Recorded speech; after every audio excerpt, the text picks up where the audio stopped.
Registration accepted. You may now proceed through the historical displays in the orientation hall, or continue on to the examination.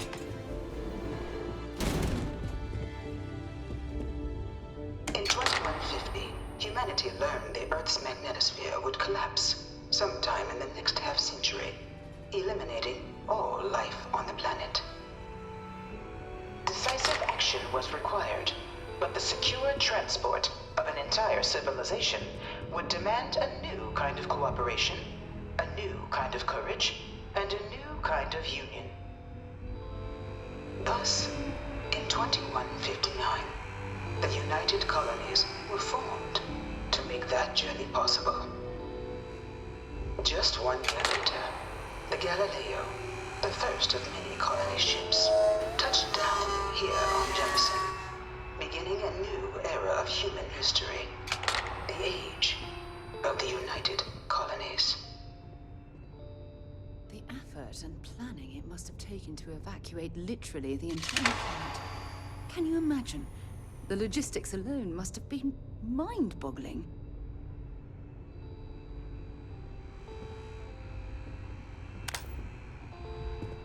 I've probably got every display in this place memorized at this point. In 2050, the Earth exploded. A bad one.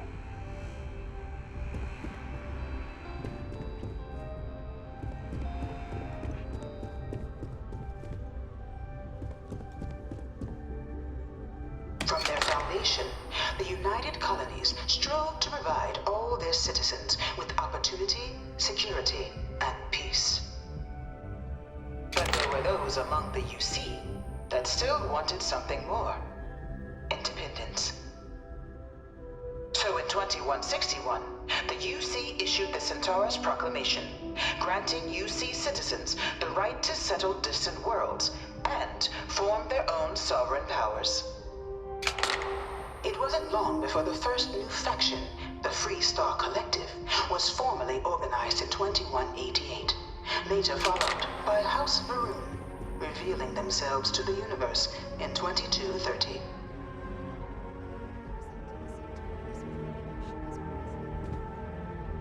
You looking for the exam room? Just down the hall. It was only in 2230 that the faction known as House Varun first made contact with the rest of the settled systems. Founded by the passengers of a colony ship that had left New Atlantis and disappeared 4 decades earlier, House Varun was a faction unlike any other. A theocracy dedicated wholly to the beliefs of its isolationist founder, Janan Varun. House Varun initially made overtures of peace towards the rest of the settled systems. They claimed their only intention was to spread the word of their god, the Great Serpent.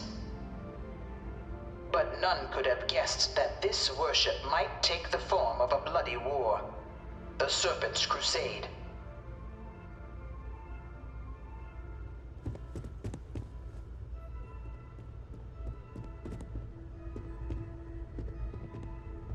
The Freestar Collective was initially founded in 2188, when the citizens of Aquila banded together with the pleasure city of Neon in mutual defense.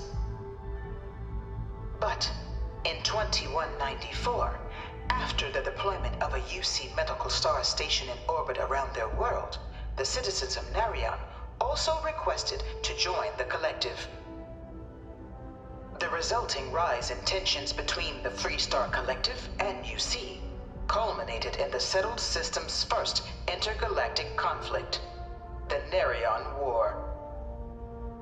Despite a decisive victory by the UC, the colonies permitted the citizens of Narion to join the collective, forming the basis for the fiercely independent union that persists to this day.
2240, House Varun forces declared all-out war on the rest of human civilization, initiating the Serpent's Crusade.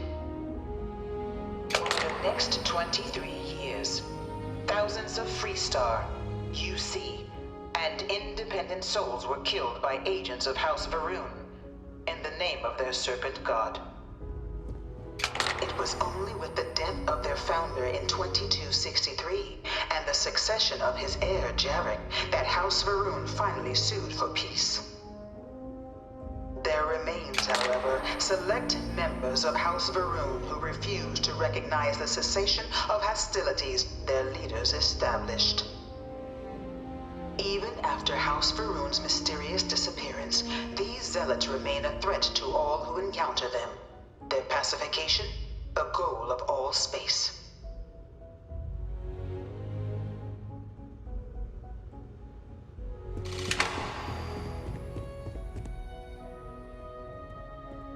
Of the many conflicts between the galaxy's factions, none was more brutal than the recent colony war between the UC and the Freestar Collective.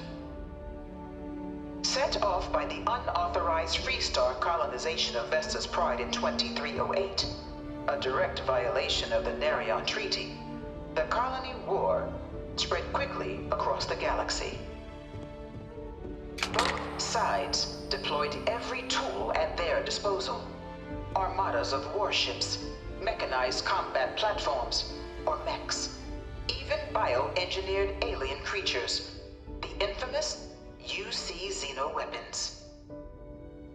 It was only in 2311 at the Battle of Cheyenne that the scales finally tipped, the Freestar Collective, utilizing their civilian fleet as a human shield, successfully crippled the superior United Colonies Navy. After their shocking victory against the galaxy's greatest navy, the Freestar Collective offered terms of peace, which the colonies, out of an interest in staving off any further human costs, accepted. The galaxy has been rebuilding ever since. The colony war was a horrible conflict that irreparably wounded the settled systems. There were times I felt that it would never end.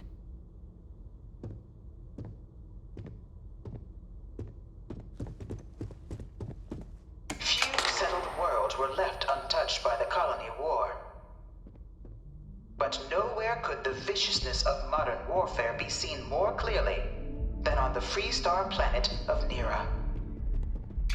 Initially occupied by invading United Colonies forces as a forward operating position, repeated attempts to take and retake the planet by collective forces led only to devastation. Swaths of the world were transformed into scorched husks, a nightmarish testament to the depths of human ingenuity and human cruelty. And today, Nera remains a continuing reminder to the horrors of unfettered war.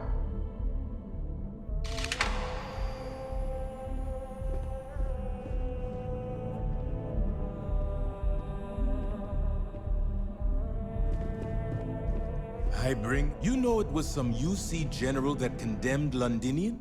Gave it over to these things. One of my slates One of said these terrormorphs murals can said he was control executed after the people's war. minds. Might have gotten off too lightly. That can't be true. I can't stop staring at it. A real terrormorph.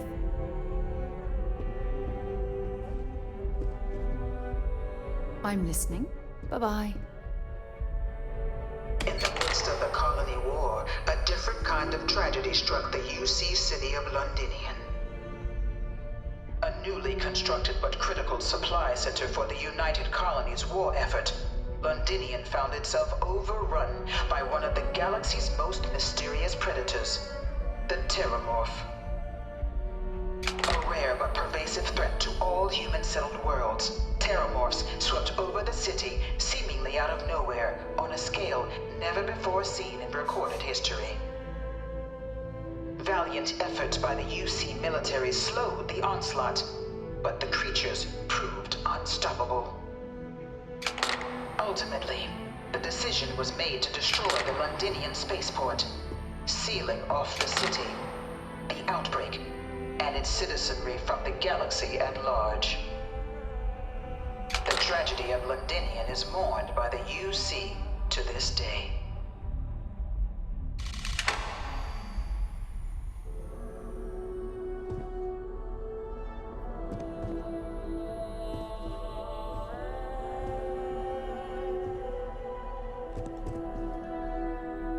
After the devastation wrought by the Colony War, the UC and the Freestock Collective came together to ratify a treaty that became known as the Armistice.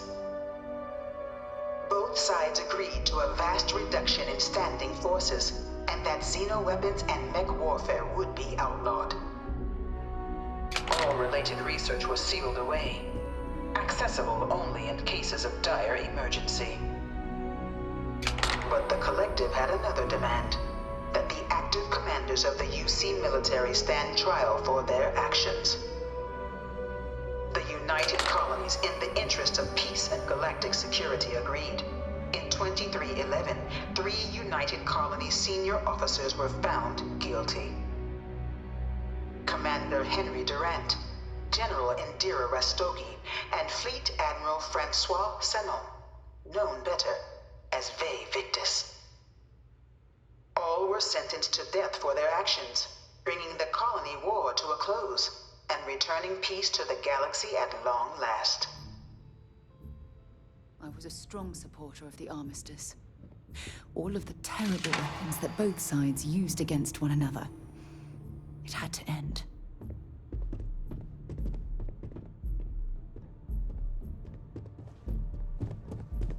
UC sank a lot of money into this place. They say it's to teach foreign pilots our history. I think it's more about telling history how they want it told.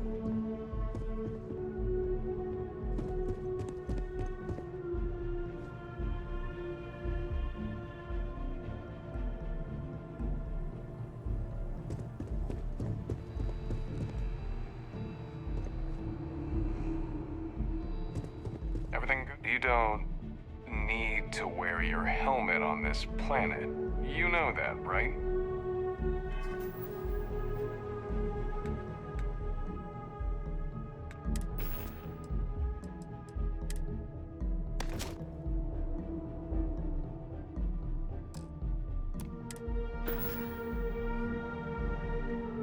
Private sector. Now that's where the real money's at.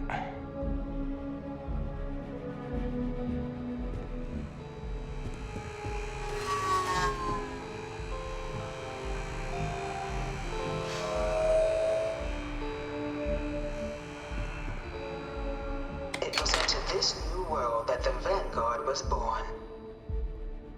An official branch of the UC Navy, the Vanguard is the United Colonies Volunteer Fleet, serving a myriad of security, logistical, and reconnaissance roles.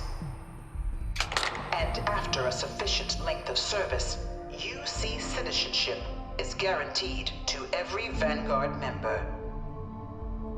Open to all captains, regardless of origin, the Vanguard is leading the charge to protect and support the citizens of the United Colonies, wherever in the galaxy they may be. Look, I'm not supposed to be giving opinions on this stuff, but the UC's in a lot better hands these days than back before they signed the armistice.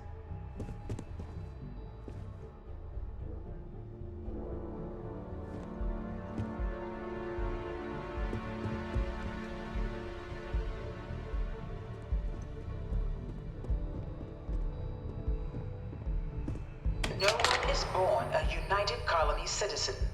Only through service to the UC can one hope to earn one's citizenship. But the UC prides itself on taking care of its people. Cost of living controls mean citizens pay less than their foreign counterparts for needs big and small. All citizens are issued a grant upon joining to get themselves on their feet.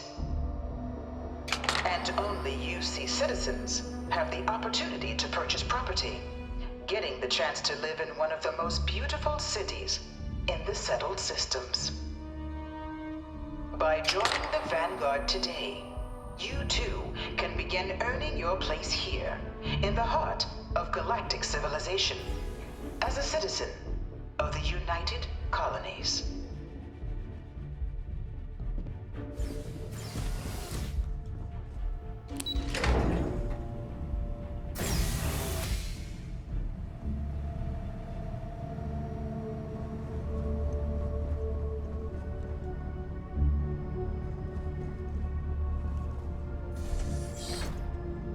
Welcome, applicant, to the piloting simulation chamber.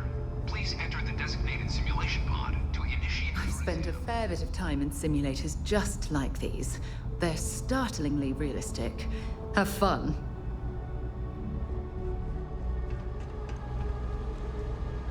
Ah, you must be our new applicant. I'm Proctor Samuelson. The simulator's already been prepped. You can head in whenever you're ready. Of course, you'll be running through a high-realism combat flight simulation, engineered by members of the UC science staff, right here in Mast. Your task is to defeat at least 3 tiers of simulated opponents. Accomplish that, and you pass the exam, and can then proceed on to your probationary mission. However, if you defeat more than 3 tiers of enemies, your required enlistment time for citizenship will be reduced, and your enlistment bonus increased. But you're welcome to try as many times as you like before returning to Commander Tuala to proceed on to the next step in your application process. We'll only keep the highest score you manage to achieve in there. While I can't answer that question directly, I will say this. Due to the solitary nature of our work, resourcefulness is a critical tool in any Vanguard pilot's repertoire. You're permitted, even encouraged, to use whatever tool you're able to find in there. The simulator is designed to be a near-perfect replica of a Class B Deimos hoplite, the United Colony's standard destroyer model. It's been tuned to provide a challenging but fair fight against the enemy squadrons you'll encounter inside. All right then.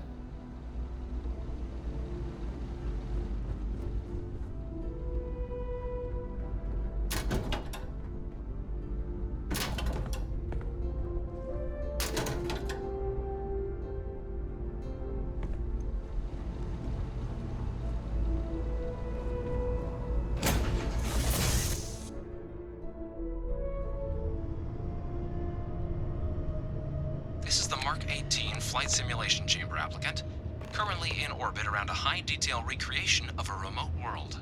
When you're ready to begin, please take a seat in the pilot's chair.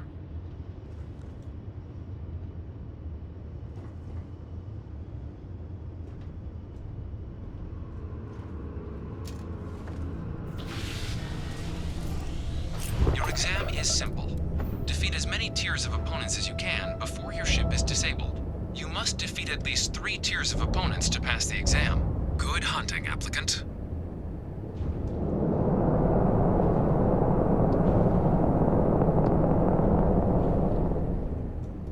New targets active.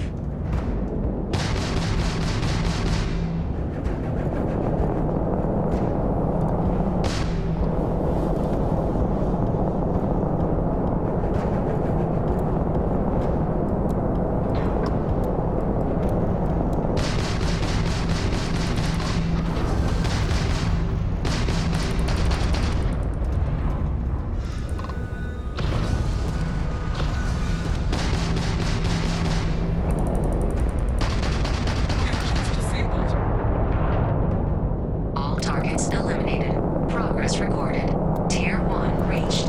Initiating Tier 2.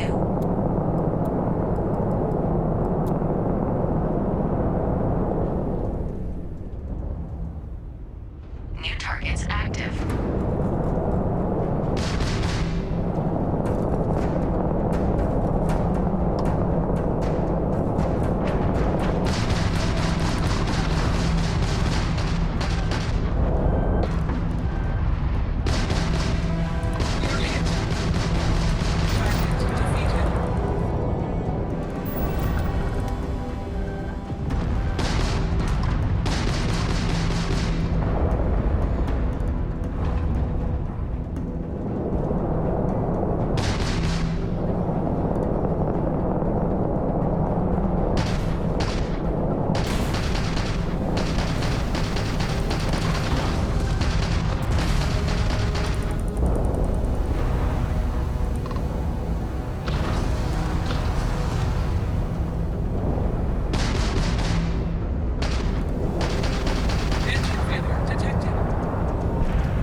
You've passed.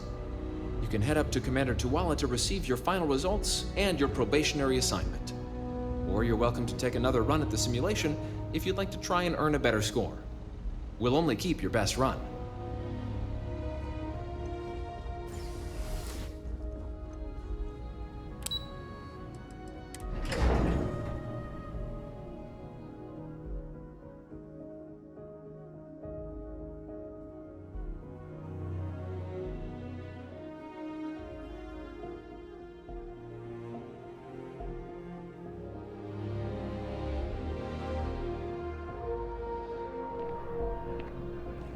Only those on official United Colonies business can access the building.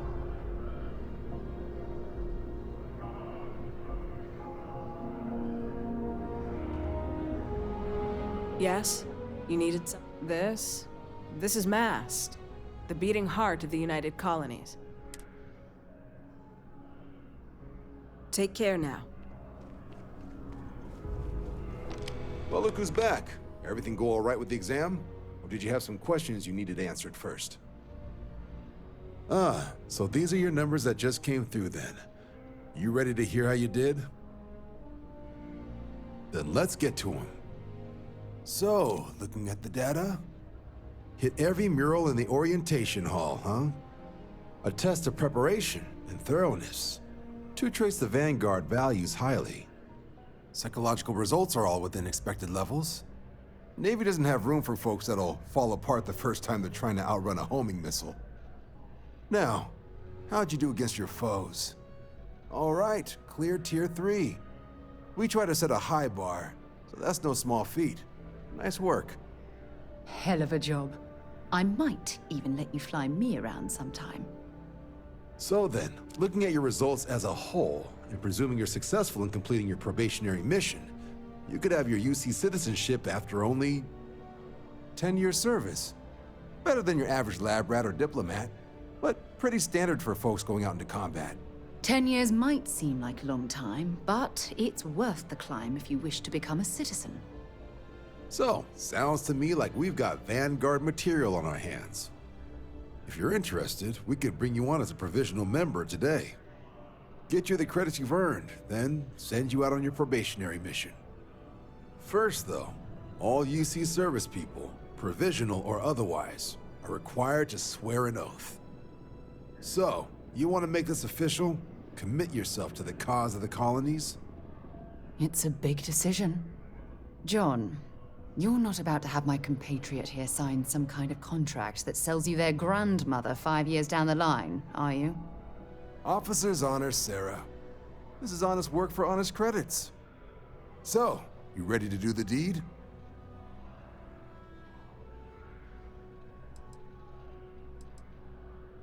Fantastic. Then just follow me.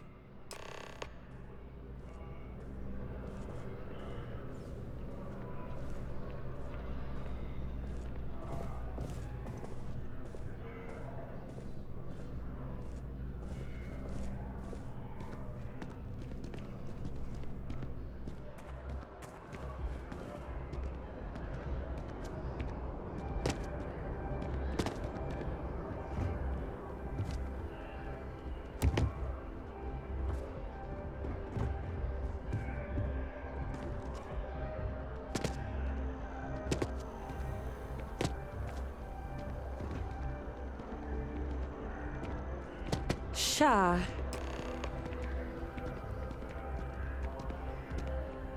Wouldn't be right doing this where we couldn't see the skies. Now, raise your right hand. The motto of the Vanguard is Supra et Ultra, above and beyond. That is where we serve, beyond the furthest reaches of the United Colonies military, and with honor and duty above reproach. Do you swear to protect and defend the citizens of the United Colonies to the best of your abilities, and to uphold the values of the Vanguard, honor, loyalty, self-reliance in all your actions as a member of the United Colonies Navy?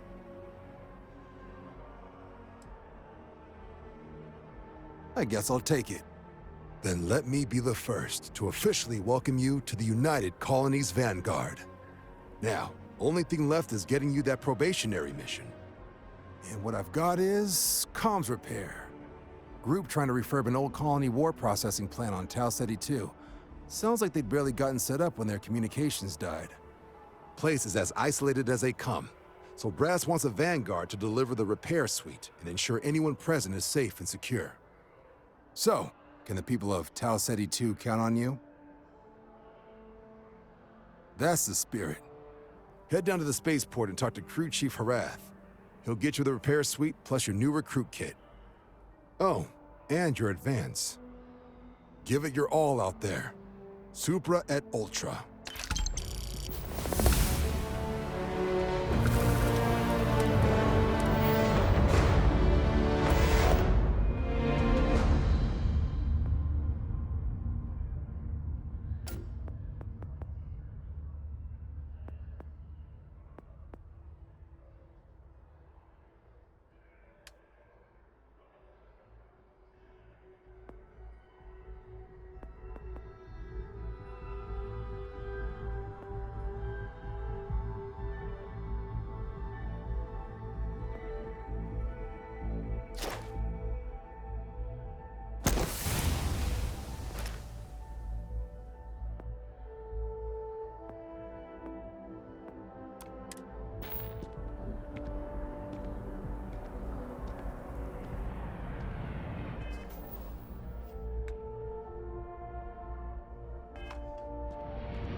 Way down.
Hello. No time to chat. Hey. Excuse me. Hey there. Dawn's Roost has the best food in the settled systems. This place always surprises me. 무슨 일 있어요? Always wondered what the inside of the lodge looks like. 네? Word of advice? Steer clear of the well. Wouldn't want to live anywhere else. I'm so behind on my work. When's the report due anyway? Beats me.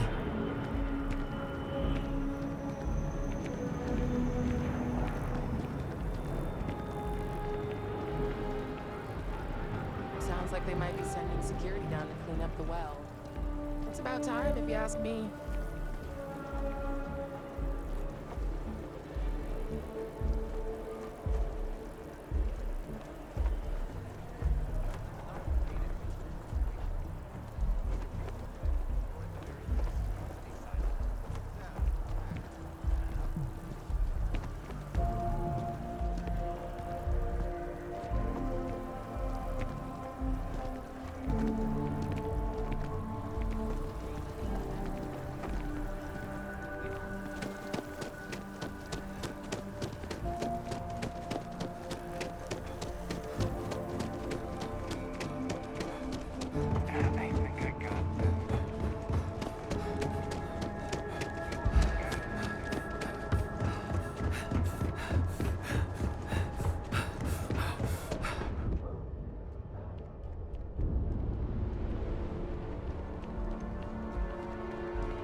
managed to limp back here at all. Pull it for leeches, get it fixed up, and let her know we'll have it ready as soon as we can. Yes, sir.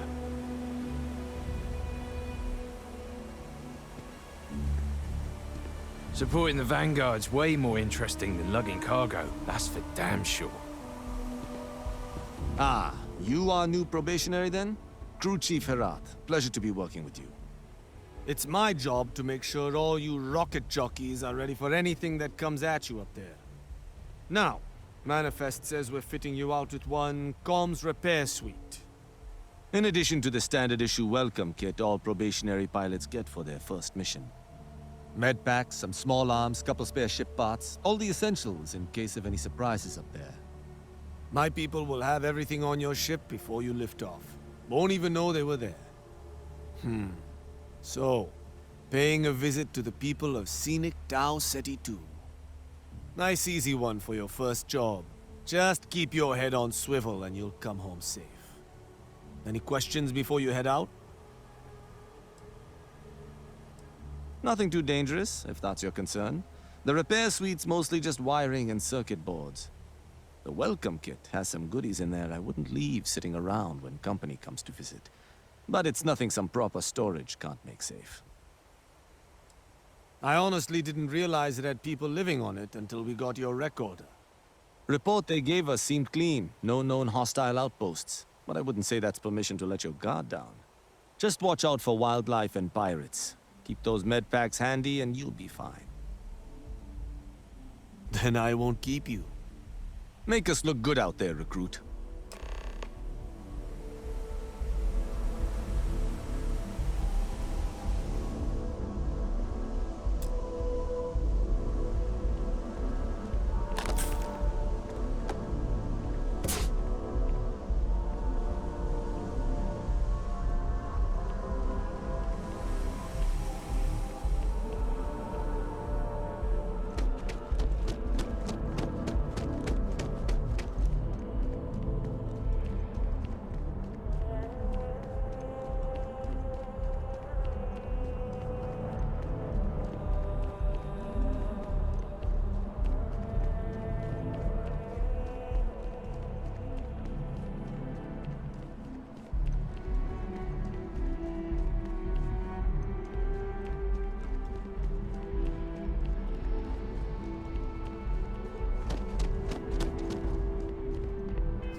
like their owners thought decorating their ships with heat leech nests would be a nice touch.